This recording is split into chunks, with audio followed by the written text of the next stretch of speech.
Cody Rhodes and Carmello Hayes completely botches a move at the end of Friday Night Smackdown. And I'm going to tell you right now, I really hope when they test Cody Rhodes' shoulder, the results come back negative.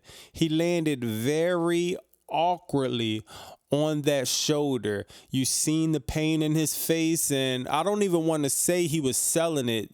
That hurt. That completely hurt. It looked ugly, and I would say it looked embarrassing. I'm pretty sure they was embarrassed a little bit, but these are professionals. These are guys who do this day in, day out.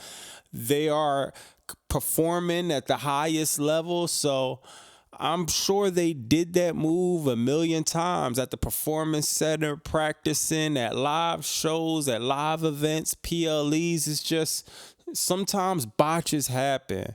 And it just so happened to be the main event, WWE Draft. We supposed to be bringing a new era in, the new Raw roster, the new Smackdown roster. And this is a big match for Carmello Hayes. And just to have an ugly botch like that, oh, man. I hope that Cody Rhodes is okay and he's 100% moving forward. That will be one of the worst things to happen right now for Cody Rhodes. He's at the pinnacle of his career. He's at the top of his game. He just finished the story. But like he said in SmackDown, getting the title, that's one thing. And it's a very hard thing to do. But it pales in comparison to keeping the title. And that's where you separate the good from the great.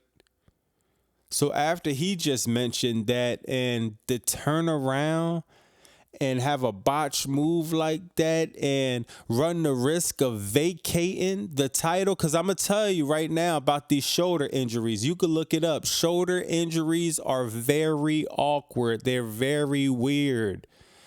It could go one way. It could go another way. And another thing, too, injuring your shoulder, that's like one of the easiest injuries to get. You know, it doesn't take much for your shoulder to injure. So the way he landed, how hard he landed, and it seemed like they called the match off a bit early, if I'm not mistaken. Nah, he hit his finisher and all. So maybe the match did, and they only had a few moves left in the match. It was like 5 minutes left in the show or whatever. But man, that was, unfortunately, for me, that was the highlight of the night. But I don't even want to say highlight. That was just the biggest takeaway for me. And I'm actually surprised that it's not a lot of people online really talking about this.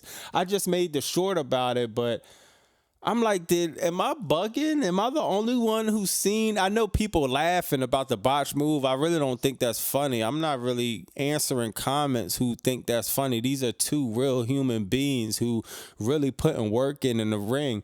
I hate to see botch moves, to be honest, especially when somebody seems like they're hurt, and especially when it's Cody Rhodes, one of my favorite wrestlers right now. It's like, nothing is funny, nothing is good about this. WWE, if Cody Rhodes is hurt, let's hope he's not. But if he is injured, there needs to be a conversation that has to be had, because this is too many top stars now. Jimmy Uso, Rhea Ripley. I don't even want to say Cody Rhodes yet, but we got Charlotte Flair on the injured reserve. You got Seth Rollins on the top stars are getting injured, and I can't even believe CM Punk. Now, injuries are just a part of the game. We know that. But something has to happen. I don't know what it is. That's above my pay grade, to be honest.